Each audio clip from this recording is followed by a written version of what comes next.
Yeah, People, yeah. we are important. We are worth supporting, man. You're watching the Elevation Sessions powered by my book, 200 Years from Niggas to God, the guide to becoming a mature nation. And today we're talking about chapter 1, the construction of self. This chapter is about the foundation, the confidence, consistency, self mastery, and the daily choices that either build us up or break us down. And my guest today is my big brother Marlon. He's lived that. He's lived family highs and lows. He's walked through setbacks and still stood tall to claim ownership and build a future of his own.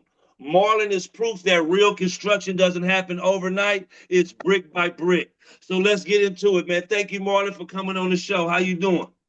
My pleasure, my brother. Thanks for having me. I'm doing Man, great, man. I'm on here with my brother Nyampi, and let's get into it, man. let's get into it. So we're gonna start with about how confidence is built and not given. I got a quote in the book that says, "Confidence is built and not given. It emerges when we trust ourselves, embrace our individuality, and stand firmly in our power." When you look back at our high school days, did you feel like we were building confidence, or were we just surviving? Oh man, that's a good question. I think it was a little of both. I think we were surviving, and I think a lot of the choices that we made, uh, we had to be confident to make those choices. I Right. mean, you was right there with me a lot of times. A lot of times we took unnecessary chances, but we had to do what we had to do. And That's I right. think once you kind of go out on that limb and it turned out successful or in your favor, then you're more likely to, trust yourself and have more confidence in the decisions you make in the future. That's right. That's what kind of building confidence is about. It's like, once you do it once and you kind of get away with it or it works in your favor, like you said, I mean, that's confidence building. You're gonna do it again. Right. So I was wondering, you got children there, and I was wondering, how did becoming a father change the way you carried yourself as a man? Oh man. Yeah, I got 3 kids now. My son is 31. Uh Right. and I remember I had him and it was like, I mean, it wasn't about me no more. You know what I'm Right. saying? It was about him. So uh, that's when I really start trying to better myself, uh, through just building myself up, whether it was mentally, physically, spiritually, whatever. I just wanted to become a better person, and he was a big reason why. Right. How is your boy doing today? How are your children doing? Uh, I mean, they good. They free. I mean, they healthy. That's really all I can ask. I mean, of course, like most people always want more for their children than they had themselves, or they want a better life. They want to give their kids a better life than they had. Same thing with me. Uh, Right. but they also have their own personality. They want to follow their own dreams, so they don't always listen to uh the advice and the knowledge that their parents try to put on them. They want to go their own road, and and that's kind of where my kids are right now in life. They Well, I trying was they trying to figure it out. Yeah, excuse me, sorry about that. It's all I was good. asking about the children because this chapter is about chapter 1, and having that confidence, and we talked about that a little bit, having that confidence. And I was just wondering, what are some of the things you instill in your children so that they have confidence in themselves? Uh, well, okay, with my son especially, this is like real important to me. It's like your word gotta mean something, That's right. right? Uh, if you don't have nothing else, if you flat broke, you don't have nothing, but your word is good. I mean, you still got people that's gonna fool with you. I mean, because they know you're a solid person. That's right. You know what I'm saying, but in order for your word to be good, I feel like you got to be confident, or at least confident enough to back up what you're saying. That's right. So uh, and that's the same for my daughter too. I probably need to preach that a little more in her ear, and my also for my youngest daughter. But I specifically had that conversation with my son. As a black man, it's like, man, your word got to be bomb, man. Your word got to mean something, man. You just can't be out here just talking and not doing what you're saying. You know. Right. And as like you said, that is, you have to have confidence in order to do that, to Exactly. stand what it is you're talking about. Exactly. That's right. So I mean, I know, like I said, you my big brother, and we, I done stood side by side with you, and I know, you had that divorce, and divorce can shake anybody. But since we kind of like talking about confidence, what did it teach you about rebuilding your own confidence by going through that divorce? Oh wow. It took a while. I mean, just to rebuild, not just confidence, but financially. I mean, because man, you get divorced now, you working with half of what you had before, or That's right. if you guys making about the same amount of money or whatever. Uh, but it's half the resources financially, it's half the resources, physically, far as doing whatever type of errands or chores or whatever around the house is all on you now. It was a learning curve there. It took me a while to get used to it, but Right. now I actually enjoy living by myself and having my own space and not having nobody moving my shit and things things are where they all were when I left them. You know what I'm saying? They right there and ain't nobody touching my stuff and my space is my space. And I do spend a lot of time with my kids or whatnot on the weekend, but basically Monday through Friday, it's just me. So it's cool. But it was a process. As far as my confidence, I don't ever really think my confidence wavered. Uh, I'm always an optimistic thinking person. So Right. everything was gonna be okay in the end. Yes, sir. Well, that's what's up, man. I'm glad that you was able to rebuild that confidence. I mean, again, like you say, you my big brother. I know confidence isn't lacking over there at all. You know what I mean? I just wanted you to talk about it so we can hear and spread some stuff to other folks who may be going through that and how they can rebuild their confidence when something tragic like that happens. Right, right, right. Yeah, I mean, you just got to keep pushing. You got to keep moving forward. You know what I'm saying? And always trying to better yourself and become a better person. Uh, like I say, and that can be in different ways for a lot of people. For me, it's like like I say, physically, mentally, spiritually. Just continue to better yourself and make the next day better than the last day. Right. So you're talking about a lot of growth, and growth demands consistency. Another book quote that I have is growth demands consistency. Just as a muscle is built through repetition, confidence strengthens through deliberate action. And That's so right. you've always been a working man. What's one thing the daily grind taught you about consistency? I guess I could say financially, right?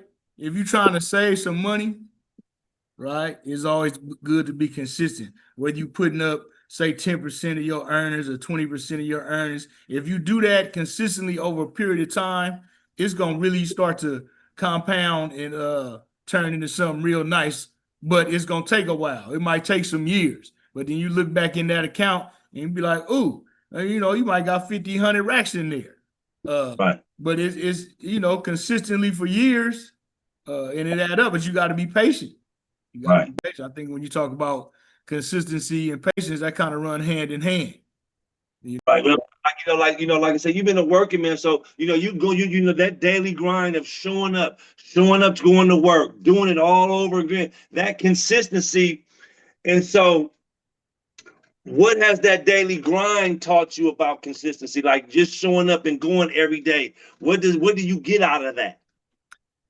uh, I mean, it's not easy. You know what I'm saying? Like you say, they call it a grind for a reason. Uh, Right.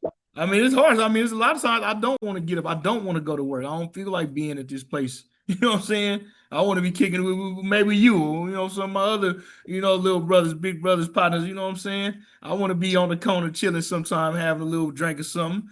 Uh, but I need to be at work. You know what I'm Right. saying? If I want the income, generated from work, I mean, you got to be there. That's the thing. Uh, Now, of course, I mean, everybody want to be their own boss. Everybody want to have their own business, but it's kind of easier said than done. Yes. I've been dabbling in some different things, but nothing has bubbled or popped. to the level where I can be like, I'm done with this job, I can quit my job. And so until that happened, I got to continue to grind. You know what I'm saying? The 9 to 5, the daily, and luckily I got a job that's paying me pretty well, and I could kind of, I was able to purchase a home. That was always a big goal of mine, to be a homeowner. Uh, Right. I never really liked renting. I always felt like I was paying somebody else's mortgage when I was renting, so I didn't like that. So uh, that's another goal of mine is to get some more rental property and be a landlord and have somebody else paying my mortgage. Right. Yes, sir. Now you talked about like you had some things and it didn't really pop the way that you wanted to, so you could not work anymore. How do you stay motivated when the results don't show up right away? Like how do Uh, you keep going? I hear you. It's like it's like being a baseball player and you at bat, right? Yeah. If you batting 300, which means you hitting 3 out of 10, every at bats, that's Hall of Fame numbers. Even though you striking out 7 times, if you just get a hit 30% of the time, you batting Right. 300, you're a Hall of Famer. So that's kind of how I go. I go off the eyes. I mean, if you keep shooting your shot, eventually one of them gonna land. Right. So you just gotta, keep pushing, keep trying, Right. staying optimistic, and yeah, I mean it's a grind because you're gonna have a lot of misses, but More you only need 1 or 2 hits, man. You know what I'm saying? And it's gonna be good. you probably have more misses than you have hits. Oh, for sure, a lot more. I mean, just like in life, how you get a lot more no's than yeses. That's So right. you're gonna have a lot more misses than hits. I mean, that's just part of it. You gotta be okay with the misses. Hopefully you can learn from the misses and kind of redirect your shot, and just try to hit it dead center. Right. Like with this book you wrote, you know what I'm saying? That's a shot. Right. And I, we need that thing to land. You know you what I'm feel saying? Right in the middle. Bestseller, not empty. Then we all up. Now we all on world tour. At least national tour or something. You know what I'm believe saying? I believe it. see you. I see you shooting that in love. Right on. Discipline look like for you today in everyday life, like on the job, as a father, as a man? What does discipline look like for you in everyday life? uh, really, I would say like for me, it'd be like controlling my temper. Uh, Mm, just don't let nothing get you out of yourself. Like don't get mad. Don't get upset. I mean, everybody had these emotions, but you can't let them control how you move. mm, I mean, it's been a lot of times at work where I done felt like firing on somebody, slapping somebody. You know what I'm saying? But I don't. You know what I'm saying? But might be different if I see him somewhere else or something.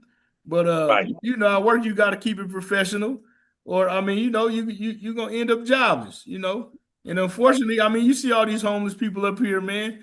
A lot of people only, they miss a paycheck and they're in big trouble. You know what I'm right, saying? So it's good to, build you a nest egg, have at least 6 months of whatever your bills come up to, have at least yeah, 6 months of that stack. So if something happened, you kind of got something to fall back on. Uh, nice little question. yeah, yeah, yeah. And like you say, it's all in your book. It's good to like learn a trade. So if you do lose a job, you can do little side hustles or whatever. Say if you were, electrician or a carpenter or plumber or whatever, you get a lot of side jobs you can do. Something just so you can still have some income.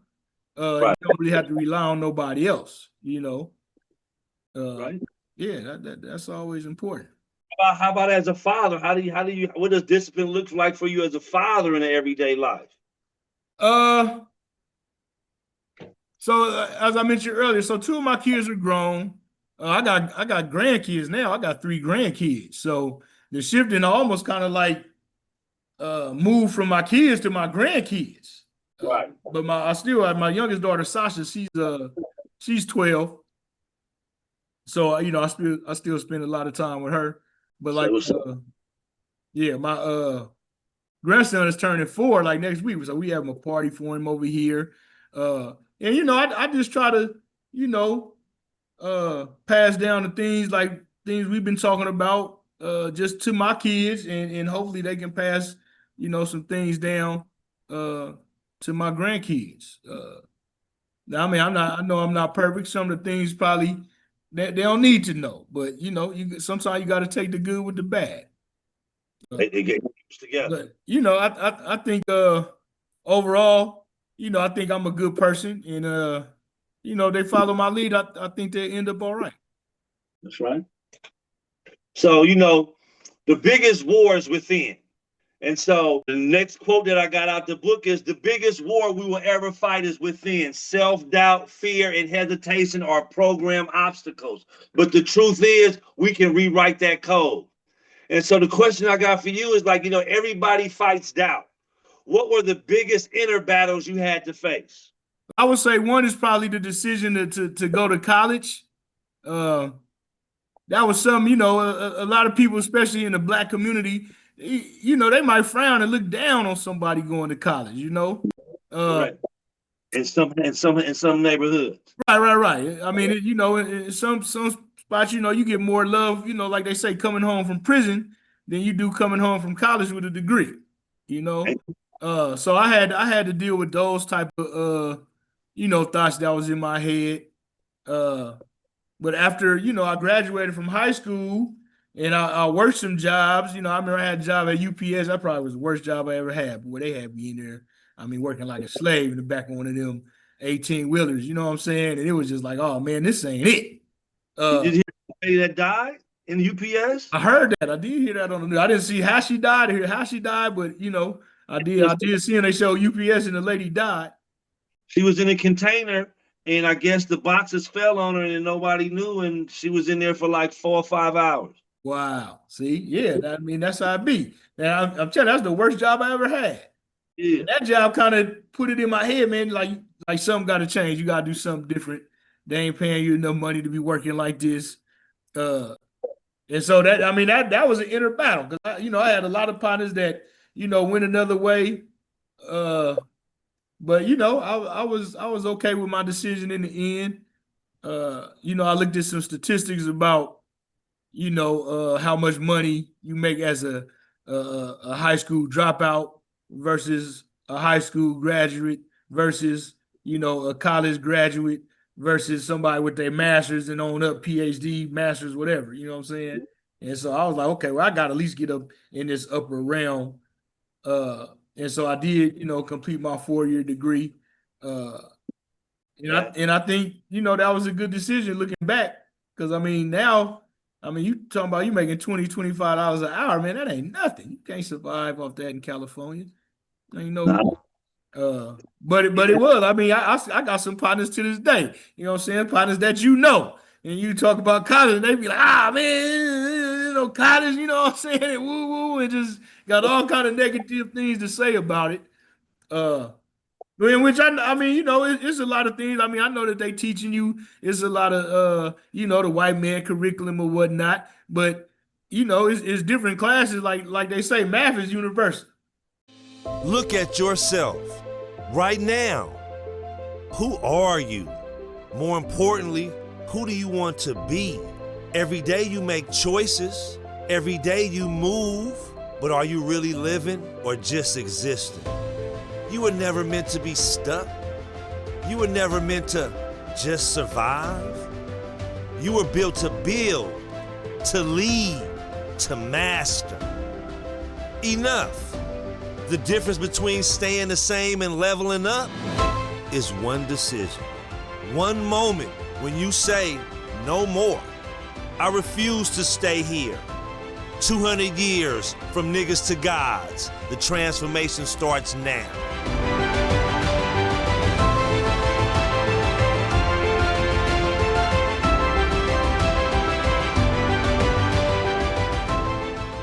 So you don't have to be in the white history classes or whatever. Like really the first African American class I took was when I was in college. So, I tried to take some classes that made me be a little more diverse and think different and see other people's perspectives, and I think it was a good thing. But it was some inside battles making that decision, and that was a grind too, just sacrificing that time in 4 years to go to college and get that degree. I think college was a great thing, and the education you get out of college, to me, is what do you do with that determines if college was a good thing or a bad thing for you. I remember our homeboy, and I never forget this. Our homeboy Baru told me one day, he was like, "Man, they got degrees at Mickey D's, like, you know what I mean? So you can go get your college degree and not even be using it. You know what I mean? So it's very important. I think college is very important, and it to me is just depending on what you do with that information once you got it, because you can go there, master a trade, and come out and get on your own. Right. And really, I think the biggest thing I learned in college is that everybody has a different perspective on like everything. If you get a room and it's 20 students in there, you ask them a question about like what they feel about life or something, you're gonna get 20 totally different stories, and it starts to kind of broaden your horizons a little bit, just how everybody else see the world. It ain't always how you think it. Right. So how did you push through hesitation when life threw you challenges, like the divorce or the setbacks at work? How did you push through that? Like, what do you do to keep going on? I just tell myself that, keep pushing, it's gonna get better. Keep pushing, it's gonna get better. You gotta constantly tell yourself that. And sometimes you gotta reward yourself. So I like to travel and stuff, and so I'll sacrifice for a while and kind of be MIA, and I'll be stacking my chips. But then next thing you know, I'm in South America, boom, I'm in Africa. You know what I'm saying? So I like to travel. That's one of my vices. And it's a way that I really I reward myself for doing that, everyday grind and that sacrifice, It's not as often as I would like it to be, but I try to travel abroad maybe like twice a year. This year, what I hit South America, and I just got back from Cancun, so that was cool. I hit Vegas. So, try to have a little fun when I can. Getting to know your neighbor. That's what's up. A little bit, yeah. So how does Black pride guide the way you see yourself and the way you move in the world today? How does that Black pride guide the way you see yourself? Well, if I had a choice to be anything on this planet, I would always choose to be a black man. If they told me I could pick any race I wanted to be, it would be a black man 100% of the time. So that's how I move. I move like I'm proud to be a black man. A lot of in this country is it's a lot of racist shit go on. And it's really just in the US. When you travel abroad, it kind of change. It still might be some type of one group of people hating on another group of people, but it's not necessarily hating on black people. A lot of times I travel abroad and they looking at me like, oh, he got money. He from the US, whether just from looking at me and they know, or how I talk or whatever, but it's totally different. Right. They looking at you like you an asset in their country, and whereas in the US they looking at us like they want us up out of here. So I'm proud to be black, man. I wouldn't want to be nothing else. Yeah. Yes, sir. So now, we get into the last part here, and that's like every action builds or destroys. And so, like I said, I got a quote in the book that says, every action either builds or destroys our future. There is no neutrality. We must choose daily to elevate or remain stagnant. So you talked about how you just bought a home. That's a really big building block. What did that moment mean for you? You say that was a goal of yours, you reached it. So what did that moment mean for you? Well, back in the early 2000s, I had some property too, and I lost it during the little housing crisis. So, my credit was jacked up for some years. It took me a while to rebuild that, but I was always stacking, knowing that I wanted to, own my own home again and whatnot. So, I just kept pushing. After some years went by, all of that negative stuff dropped out my credit report. I made some moves to improve my credit and increase my credit score. Uh, you know, getting credit cards, charging stuff, keeping a low balance, paying them off, and it slowly built my credit score. I bought a car, paid that off. I'll tell you a secret. If you buy a car, right, when you first get it, get the financing through the dealership, right? And then you go to your financial institution, whether it's a bank or a credit union, right, and refinance the car. Right? What's the benefit? Because they're going to pay off the car. And then it's going to reflect on your credit report that you just paid off a $30,000 car, however much the car costs. You know what I'm saying? Then they're going to give you another loan. But it's going to say that car is paid off because your bank paid off the car dealership. Right. You know what I'm saying? So when I did that with my Challenger. And then it paid it off. And then I did it again when I got my truck. You feel me? And then my credit score like 800, is over 800 right now. Ooh. Yeah, I like to keep it up there. You know what I'm saying? But little stuff like that, like I didn't know about it till I did it. Yeah. You know what I mean? When I first did it, I was like, damn, that shit boosted my shit like 60 points. Right. Let me do this again. And like boom. I was like, okay. And then, yeah. So then when I was ready to get a new home loan, it was like, you got an 800 credit score. It was all good. They'll give you a house. Right. So, but, that's just things I learned along the way. Like I wasn't even, planning that or had that, it wasn't nowhere on my radar. Right. It just worked out for me. It kind of helps me into my next question, which was going to be like, what are some of the daily choices that help you get to this point right here of having your own home and, almost traveling where you want to go? Like, what choices helped you get here? Yeah. When we was younger, I mean, like I say, for a minute there, we was just doing things like really just to survive. Right. So you kind of got to get out of that mindset. But when you're young and you don't have a lot of money, and you can, make a couple of moves, now you got a few $100s. I mean, that we thought we was doing good. Right. But as you get older, you realize that those, couple of $100s ain't worth the little penitentiary chances that you taking.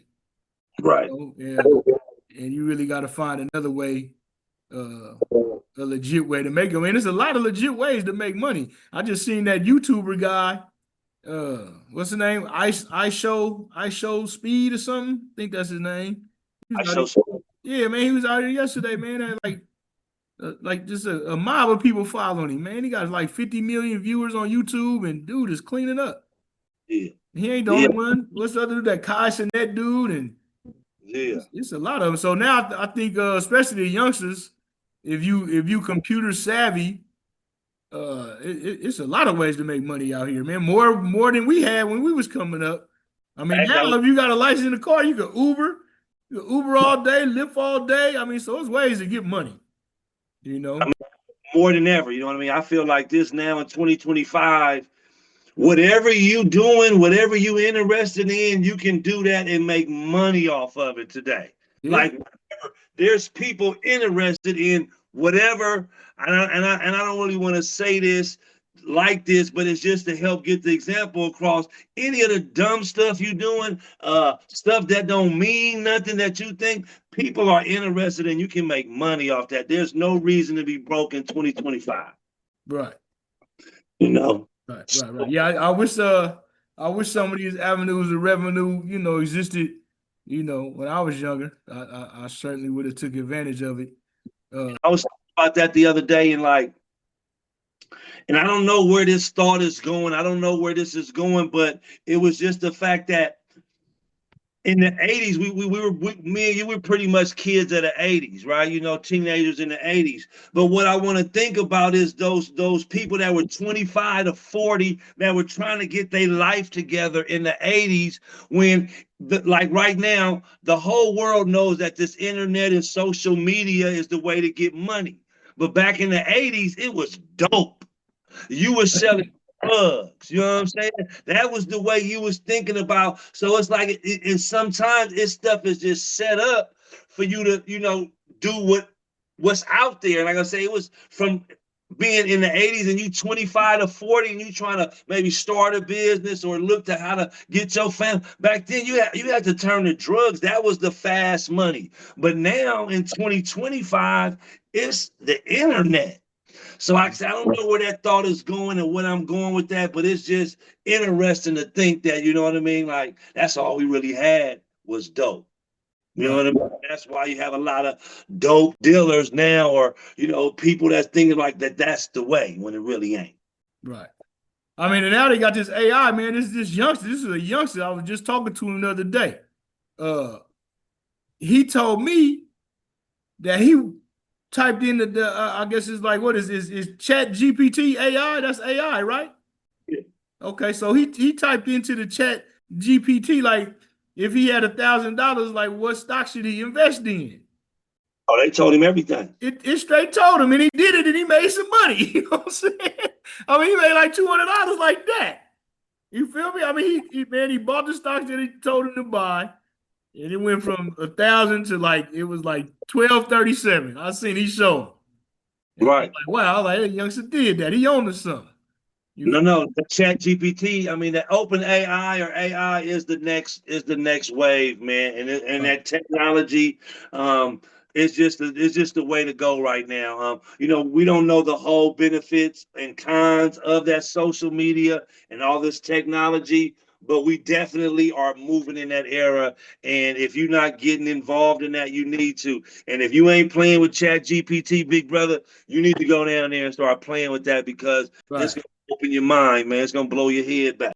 Yeah, I mean, just think if he would have been dealing with bigger numbers, man, and I don't know where that's at. I mean, he did that like as soon as he did it.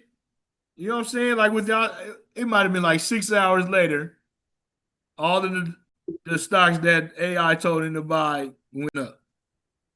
Right. I mean, you know, twisted. Like sometimes AI, you know, steer you a little wrong, so you got to check it and be on still research. But for the most part, that AI is on point. Right. I mean, yeah, because I mean, it's accessing it's so much more information than you can in your head. It's pulling information from around the world. Right. And it's giving you like, yeah, like, okay, this gonna happen and this gonna happen, and they looking at a million different things. The AI looking at a million different things that's gonna happen to make this one stock go up. Yeah, and analyze. And it's like, yeah, I was like, wow. So yeah, I'm gonna have to you know, delve into that a little bit myself, see if I can make me some money.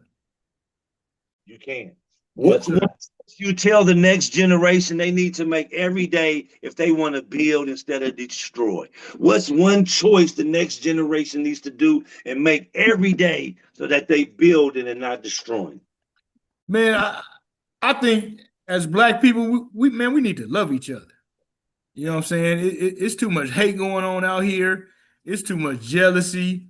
It's too, you know, I got a loaf of bread. I'm mad because you got one slice. I mean, it's just, it's too much of that. You know what I'm saying? We got to come together as a people, and just start looking out for each other.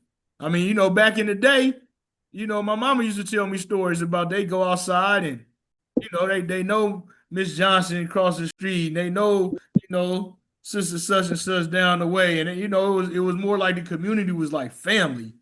Right. And I mean, and that was in like, this was in Brookfield. My mama grew up in Brookfield, so Yeah. even in like the poor communities, you still had that love.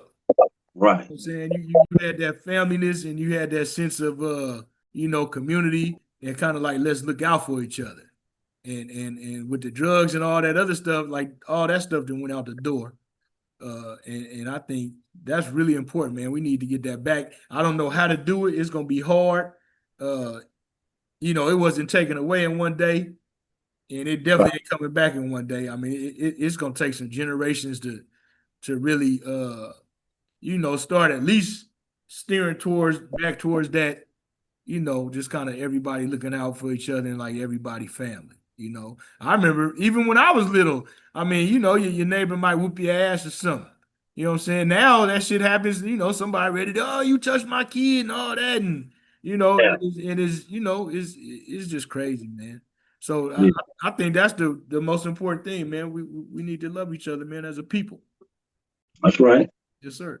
So my last question here, Marlon, is man, how did your brother do on the book? Your brother did the book 200 years from niggas to guys. Talk Yes, to sir. me. Yes, sir. Okay, so you know, I kind of procrastinated on reading it a little bit. You know what I'm saying? I kind of got into it, and then I got busy, you know, and then I laid it down, and I didn't pick it up for probably about a week or something. But then, you know, I picked it up, started getting into it, and it was cool. I mean, you know, a lot of things you said in there, you know, I kind of heard before, but it was good to have them all, you know, compiled in one place. Yeah. You know, you was talking about like you know, learning to trade. You was talking about like, you know, growing your own food. So these are all things that I heard before, and they're all you know, good ideas. You know, uh it's not always really, you know, it's not always really easy to do that stuff. But at least uh, you know, your book is at least planting the seed, and that you know that these are other options and these are good options, especially growing your own food. I mean, you know, everybody still need a 40 acres. You know what I'm saying? You keep the mule. I'll buy me a tractor or something, but I'll take my 40 acres. I don't care where it's at. Give it to me. Uh, but yeah, I mean, if you know, I grow some food, you grow some food, and such growing some food, and we all just trade, and you know, we could cut out the grocery store. All the stuff 100%. they're selling you in there is killing you anyway. Straight up. You know, uh so yeah, so there's a lot of good information in the book. It was a good read. You know, it didn't take a real long time to read it. I mean, once I really got into it, I think it probably took me about an hour. You know what I'm saying? And I got through it. I like the contract at the end. That was a good touch. You know, signed the contract and you know, basically just you know, agreeing to make improvements on yourself in your life. Right. Yes, sir. Right on. In big respect, man, your story shows us that construction itself isn't about perfection. It's about progress, confidence built through struggle, consistency on the grind, winning the battles within, and choosing daily to elevate. For everyone watching, understand this. Every action is building or destroying. Your future, the choice is yours. So grab the collector's edition of the 200 Years from Niggas to Gods, where you get the ebook, the audiobook, original track done by me, and the artwork. This is the blueprint. So peace, black people. We are important. We are worth supporting, man. Right on, Marlon, man. Thanks for coming on the show. Yes, sir. Love you, my brother. Right on, man. All right.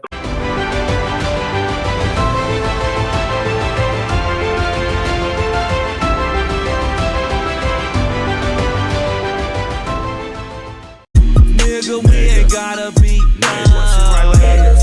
Nigga, we ain't gotta sell drugs.